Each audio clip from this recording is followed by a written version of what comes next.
Ya, Assalamualaikum warahmatullahi wabarakatuh. Alhamdulillah selesai dan sudah serahan kotak infak kepada penerima tetap bulanan Muslim Malaysia bagi bulan Februari untuk tahun 2026.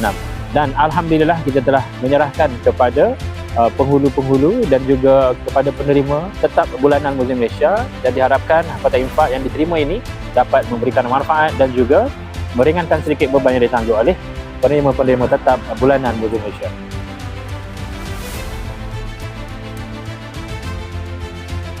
Bismillahirrahmanirrahim. Assalamualaikum warahmatullahi wabarakatuh.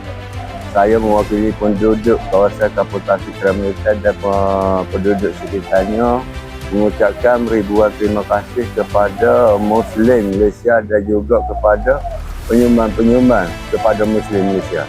Jadi saya mewakili Muslim Malaysia ingin mengucapkan jutaan terima kasih kepada penyumbang-penyumbang di luar sana, kerana tanpa derma dan sumbangan anda, mungkin misi kami di Muslim Malaysia ini tidak dapat dijalankan. Jadi teruskanlah menyumbang kerana sumbangan anda mampu meringankan beban asnaf-asnaf yang memerlukan di luar sana.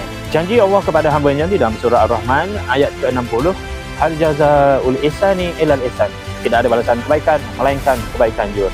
Jadi sekian sahaja daripada saya untuk serahan kotak infak kepada penerima tetap bulanan bagi bulan Februari. Assalamualaikum dan terima kasih.